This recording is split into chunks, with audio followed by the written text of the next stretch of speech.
you guys, let's move on. We have one more article to cover. This one is a little bit controversial, but I'll pop it up anyway.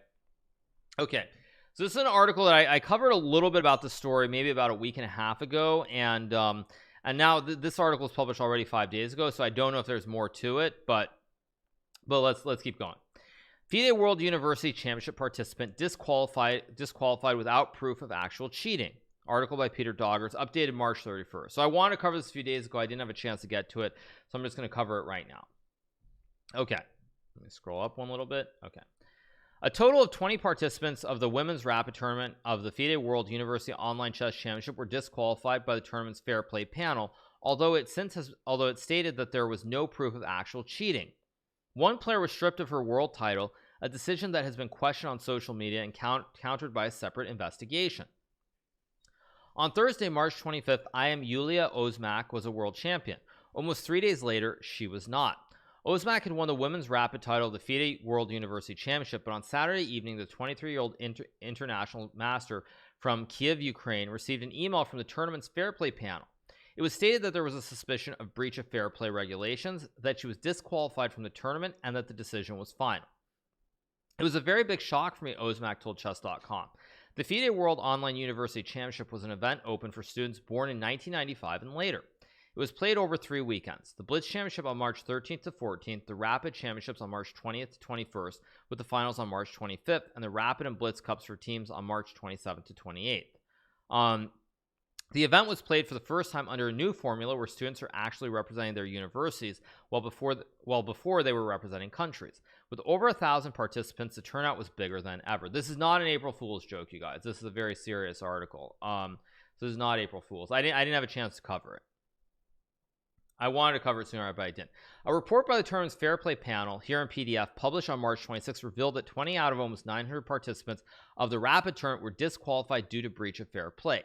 The panel said they needed more than 70 hours to analyze 5,036 games and explained that they'd base their decision on the following criteria as stated in the report: statistical evidence, host internet platform evidence, physical evidence, expert opinion.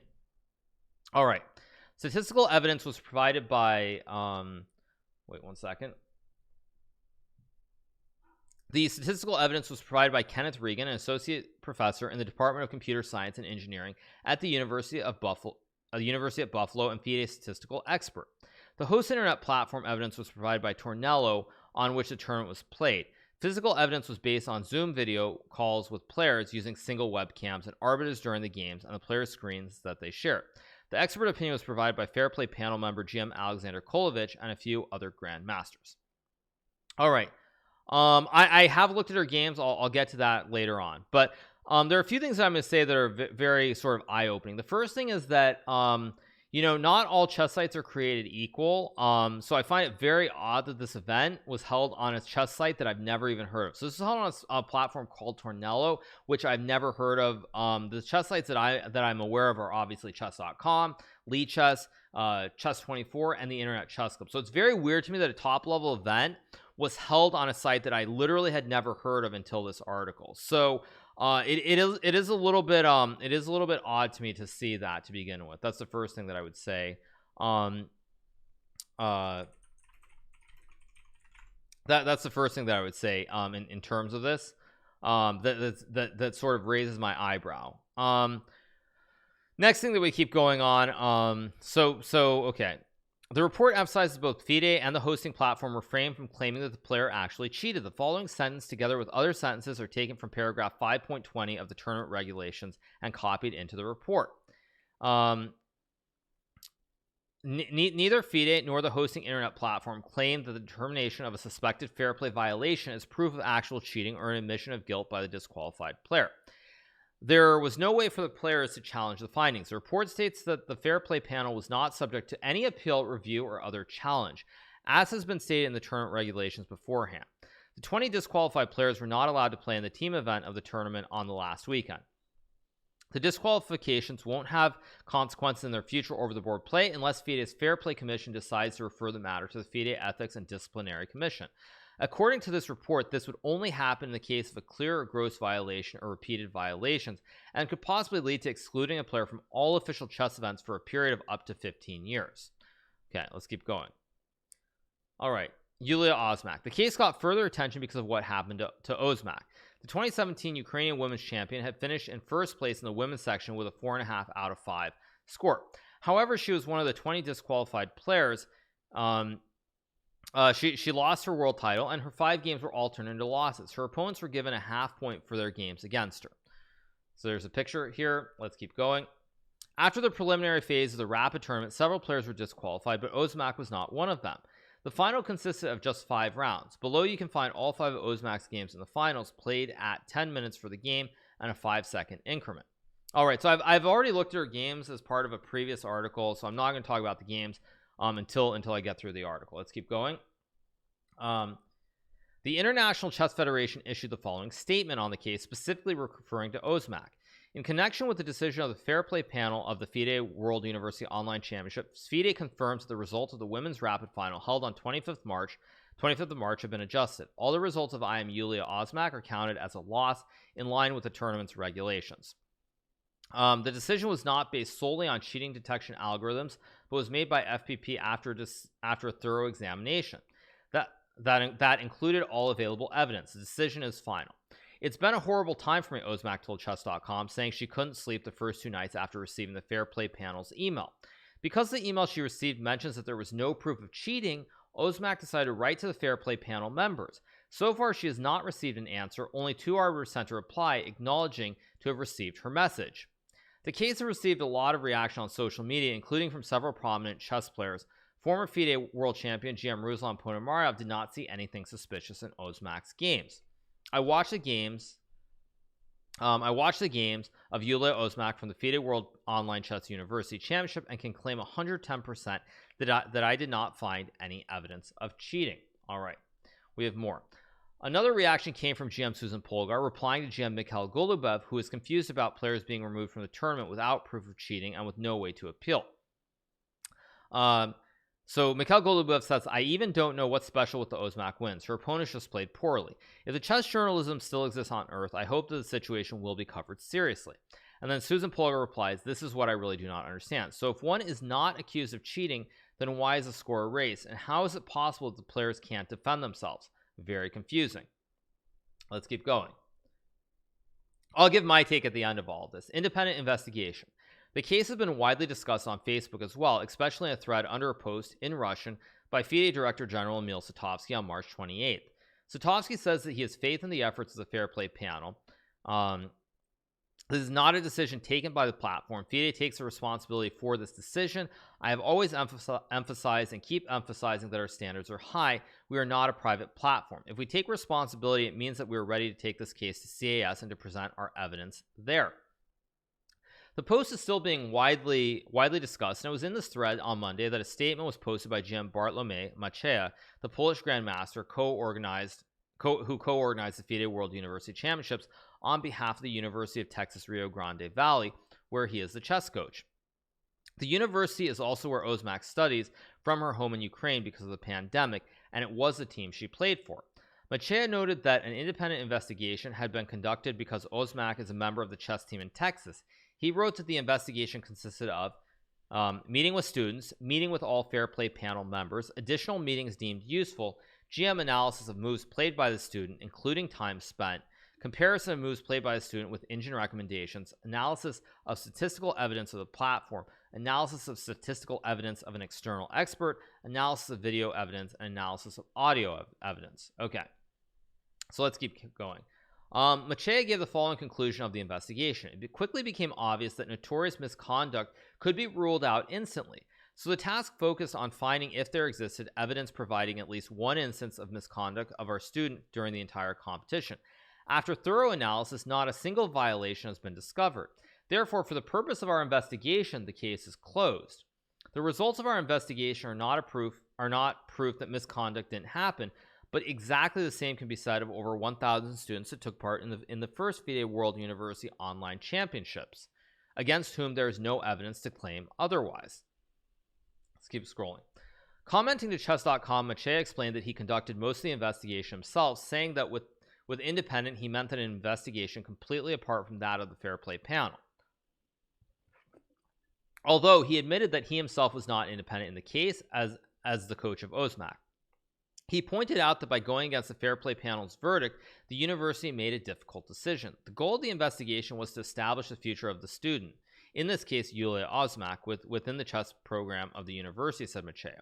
Serious student misconduct has never been and will never be tolerated within the chess program. Whether she would lose her scholarship was my responsibility and cannot be based on external research. Machea was given the data of the games as well as the platform's interpretation and says that based on the information only, Osmak is definitely clean. There's not the slightest indication of cheating of Yulia Osmak in the hosting platform's information. In addition to seeing all the information that was available to the fair play panel, Machea also used additional information. He spoke to Osmak while the panel didn't, calling the fair play panel's decision controversial. He noted, "I know exactly why they took that decision on disqualification, but I have more evidence, and whatever the consensus of the fair play panel was, it was by far insufficient to take any measure by the university regarding the student." Okay, so let's keep going. Okay, here's a picture of Bartek. The fair play panel consisted of 4 people: Tomas Delega, the chief arbiter of the tournament; Bojana Bejatovic, who is also a member of the FIDE Fair Play Commission; GM Alexander Kolovich; and David Cordova of Tornello. The latter provided his vote electronically from Australia hours before the actual voting took place. Multiple sources told chess.com that only 2 members of the panel voted in favor of a disqualification. 1 voted against and one member abstained. Machea isn't sure that in the case of Osmak, this course of action led to a proper verdict. I'm not even sure if formally they came to a decision, he said. If there is a follow-up in the FIDE Ethics Commission, probably this is the first thing to decide. I know that even members of the fair play panel are unsure if the decision has been reached. Okay, so why was Osmak disqualified? Asked this question, she mentioned a high statistic in her games, which refers to Regan's analysis. Regan could not comment for this article because of his involvement in the case, but did vouch that the main statement and other public comments by officials involved are accurate to his knowledge. Osmak speculated that the decision perhaps was related to the fact that in one game she forgot to unmute her mic during the first few moves. Another detail that might have raised suspicion was that she had looked away from her screen a few times during games, for which she had an explanation: the limited vision of one eye, which provides for just 16% of normal vision. In cases when I'm nervous, I have to not focus on the board and try to reset my eyes to look at the side, Osmak said.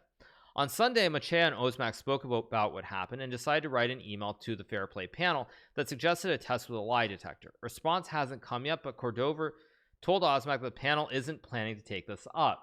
Okay. A fair play process must be fair. 3 members of the fair play panel refrained from commenting, but one was willing to speak: Cordova, the man behind the hosting platform. He admitted that this double role could have a potential influence on his decision, saying, "If it's any concern, I should not be on a panel. I have no problems with that." Diving into the matter, Cordova explained that his website's statistical analysis is quite rudimentary. It involves only move match percentage, to what extent a player's moves match with those of a chess engine.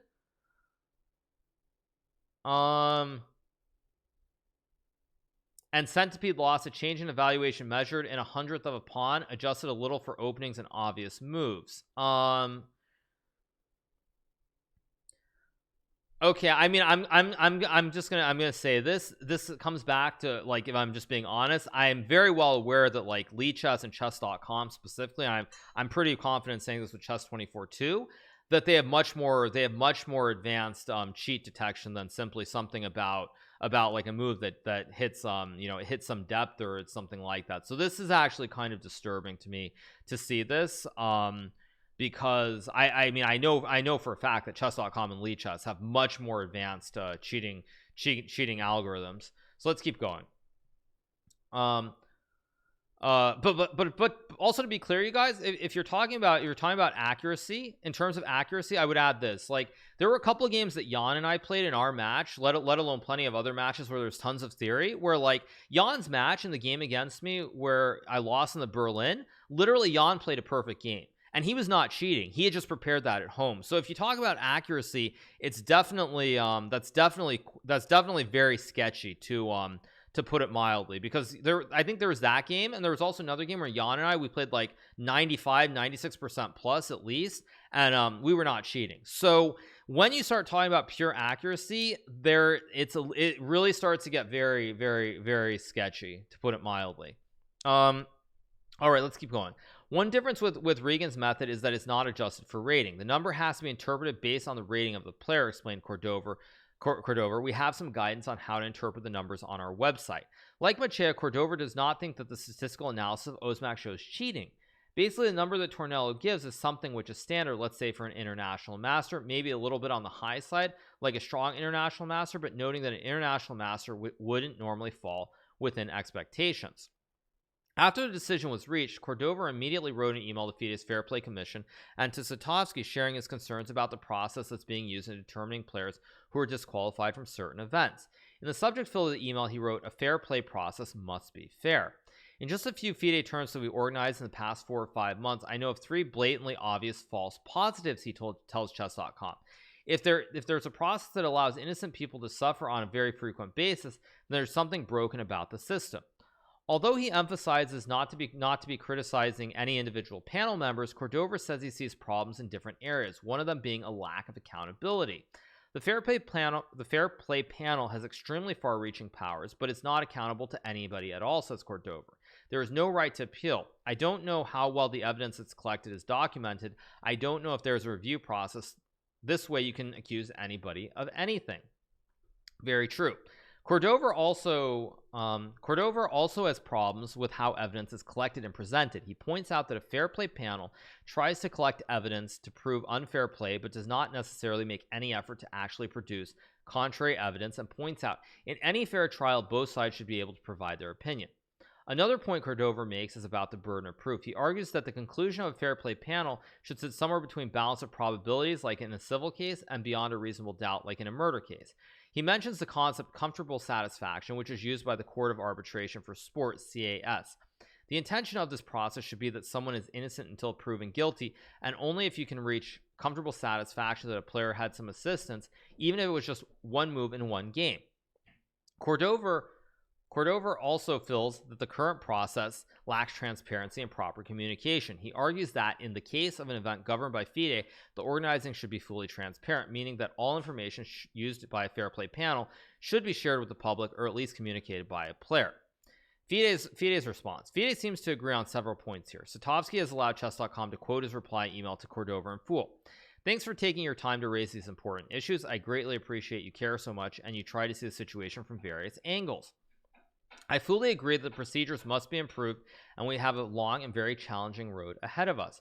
I also agree that the issue is very sensitive and a lot of damage can be done if an innocent player is banned. It is important to understand, though, it will never be perfect, but we tackle it with utmost care, fully aware of Fide's responsibility. We realize that no policy would save us from the critical arrows, but we can live with it as long as we feel that our approach is not only fair, but based on dedicated work of the team and properly described. The urge for detailed protocols and clear handling of these complex issues is evident, but not less evident is a necessity to tackle the case in question here and now, relying on the existing expertise. The Fair Play Commission and the Fair Play Panel consist of people who tackle it all for several years now, and still they are very diligently checking all the data and evidence. Of course, Fide was focusing on OTB, and only last year we started to draw relevant online regulations. In parallel, the work is ongoing to describe the entire protocol, and Fide Managing Director Ms. Dana Reznic-Ozola overviews this work. I can assure you that we take this issue very seriously, and issues you raise in the letter are being addressed. Appreciating your emotional letter, I'd just like to thank you again for caring. Please rest assured we care no less, and we will keep doing our utmost, being fully aware that our work may draw criticism from left and right. The nature of the topic is too sensitive, and often the very same people who accuse us of a witch hunting claim we close our eyes, allowing cheaters to win. Detailed procedures must be in place to avoid all that, and I will seek this important task to be finalized to be approved by the General Assembly this summer. Meanwhile, we fully rely on our best people who amass a great expertise and spend countless hours coming up with a fair judgment. Thanks again for your passionate address. Best regards, E. Mill. Although Machea came to a different conclusion, he still supports the Fair Play Panel. I want to make it very clear that in my opinion, the Fair Play Panel acted in good faith and in the best way they thought should be handled during the event. But this doesn't mean they were right in their final conclusion. Osmak said she is in touch with her federation, who might be able to help in defending her. They are considering writing a letter to Fide. For now, Osmak wants to focus her energy on the upcoming over the board tournament she'll play in the Montenegro Chess Festival in 2 weeks from now, and also the FIDE World Cup in July. I miss the real chess, she said. I prefer the real chess. All right, so I'm just going to add a couple things to this. There are a few things that I'm going to say very clearly that are important. The first thing that I'm going to say about is that in terms of the games which I looked at myself, I actually completely agree with both Golubev and Ruslan Ponomarev. When I looked at her games, I did not see anything that made me think she had cheated. So that's the first thing I'm going to say in regards to it, so that the games did not look suspicious to me. That being said, that doesn't mean that something didn't happen. But just looking at the games, I saw nothing that really struck me as being odd. The second thing that I'm going to say as well is that this notion of online tournaments, I can only say this so many times. None of this, I think, would have been an issue if they had 2 webcams. I don't know why the standard that is set is not 2 webcams. You know, for example, when we play on Chess24, they originally had it's 1 cam and you have a cam recording from the side. Now they just say you have to have 2 webcams live. But it's very clear to me that for online events, if you have 2 webcams, there is no chance of cheating. And if someone did cheat, it would be very, very obvious. So I don't know why the standard for tournaments with prize money or these competitions does not have 2 webcams. That should just be the standard no matter what, 100%. Because if you say she's looking away, I guarantee if she was looking away and it sounds like she was looking to the side, if you have a second webcam, it would be very clear if she's looking at something or not. And you probably don't have this whole hullabaloo to begin with. So that's the second thing that I would say that I think is really important. You have to have 2 webcams, plain and simple. That's what I would say. 2 webcams plus a screen recorder. Sorry, what I mean is I'm saying yes, you have your camera getting caught. You have the screen share. Obviously everyone does it. That's universal for tournaments, but you should have 2 webcams, plain and simple. Maybe it's a money issue. I mean, people can afford a $25 webcam and have 2 webcams. That's not an issue. I mean, let's be serious. So it seems to me that you should just have to have 2 webcams. It's too expensive. What is too expensive? You can buy a webcam for $25. Like, you can just buy a basic webcam and have 2 webcams. It's not like insane. So I think that should just be the standard of two webcams, 100%. So that's what I would add in general terms. You can use a phone as a second webcam. Also true. The problem with using a phone as a second webcam, though, is you can get a beat from a random app or something, and then it's kind of an issue. They need restroom webcams. Well, these events, I believe, are rapid chess, so you can't go to the restroom. Plain and simple. So it's not, when people act like money is an issue, it's not money. The fact is, it should just be 2 webcams, plain and simple. Not everyone lives in a rich country. I didn't say that, but players are playing for serious money. So I think players can afford it. So that's what I would say in terms of the webcam issue. I think it should just be 2. And the third thing I would add also, which is very, very, very disturbing in a sense, is that it feels like when I read through this article, again, no one knows what exactly the information is, but if I read through this article, what it sounds like is, if I just break it down, the host internet platform evidence sounds like basically the quote unquote accuracy that she had is what it sounds like. The physical evidence, it sounds like the statistical evidence and the expert opinion is from the FIDE Commission based on percentages or whatever they do, which of course is much more advanced.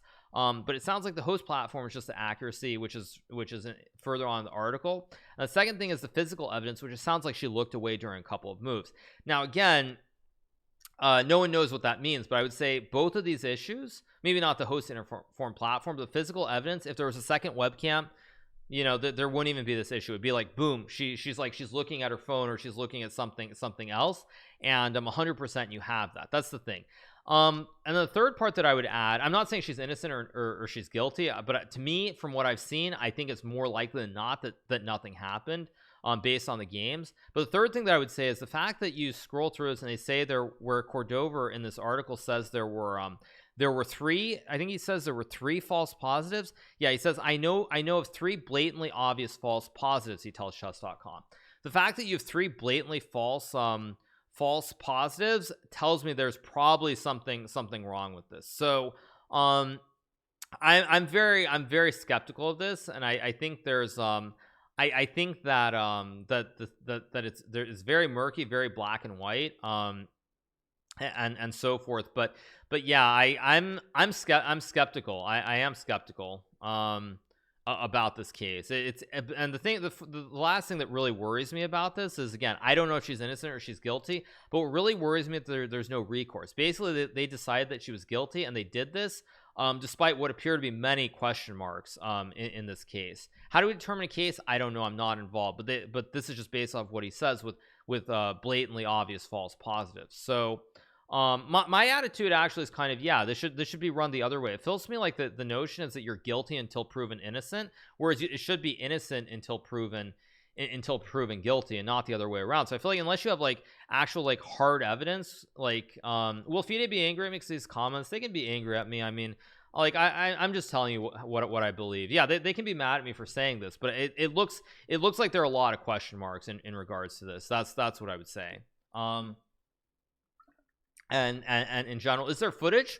I assume there's footage because they make it sound like players have to use a webcam, but yeah, that's what I would say. So yeah, that's what I would say in general. Is that it looks weird. There are a lot of question marks, and I would say unless there's like unless there is hard evidence, I mean, I think there has to be some resolution. You can't just say, okay, we're going to do this and that's that, and try to brush it under the rug.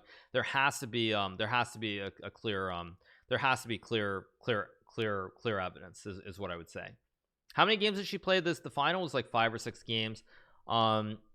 The initial part, I don't know how many games it was, but I will say one thing that I think is really important here. One thing that's really important to note as well is that, again, you know, the platform that you have, you know, at least that I have right now, it's really important to bring certain issues to light if there are things that are going on, and you know, you see things like this where you have someone in a situation where they can't really, you know, they can't really fight for themselves. There's no like secondary, there's no secondary part of it. There's no appeals process whatsoever. And I mean, I think it's important that when you have certain platforms, you should certainly bring up these issues, because I do think that Ludwig is watching. Really? Hey Ludwig, if you are watching, I don't know if he is watching, but that could be a total debate. But anyway, hey Ludwig, hope all is well. Keep going. 7 more days, I think, and just keep rocking and rolling.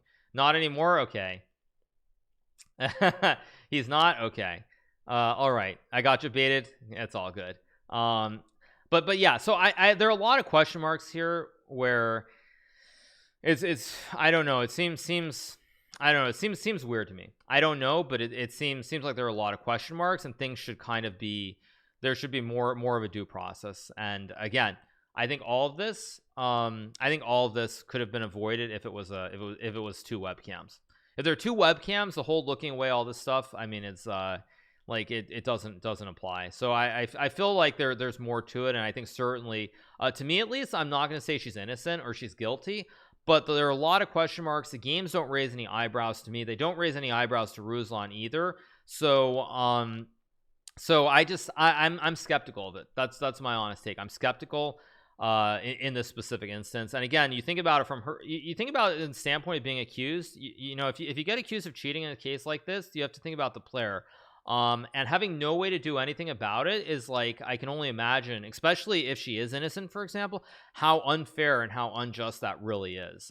It's absolutely unacceptable on any level. So I feel like I feel like there's more to it, and there are a lot of question marks, and things should be answered. And certainly I think there should be more of an investigation into this, because of the fact that her name has been smeared by this.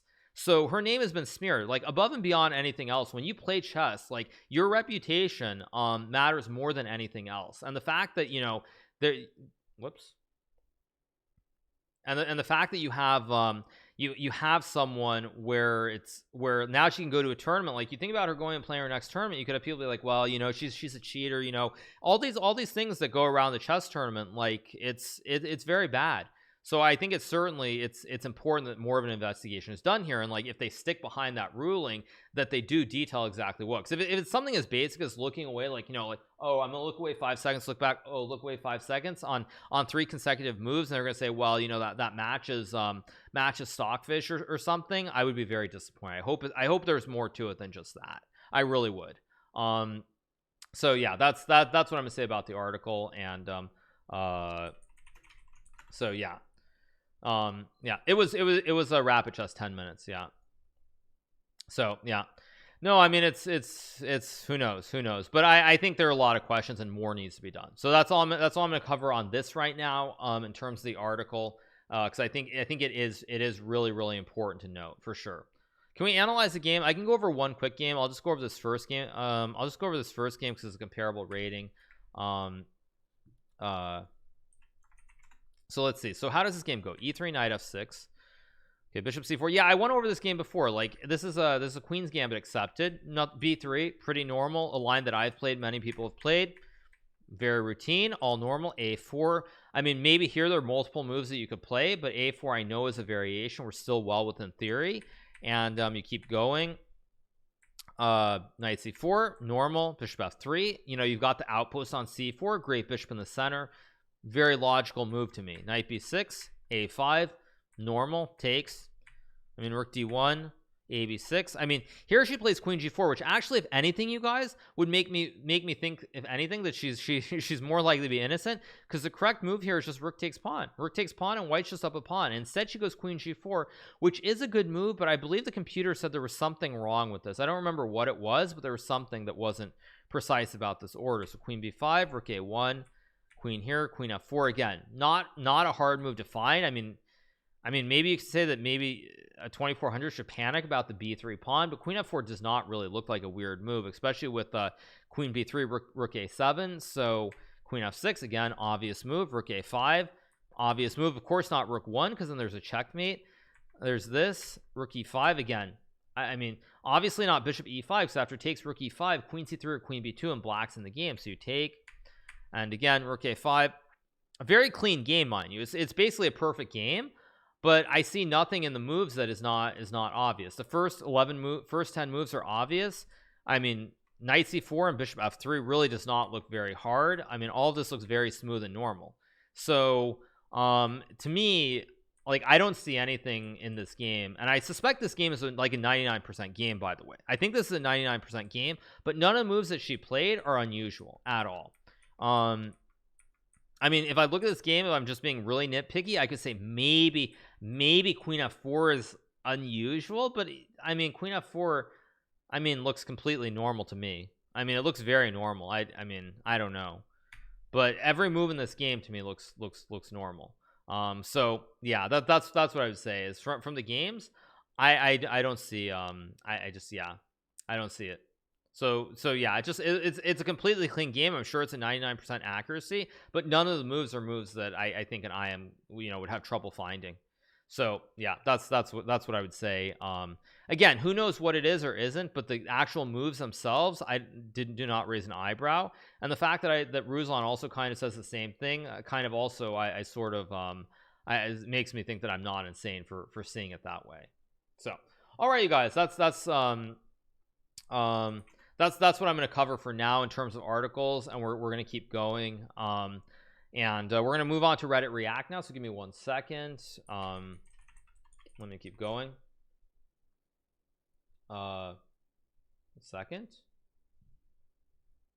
Yeah, okay, let me put this up here. Okay, let me find it. Okay, let's pop this up. Here we go.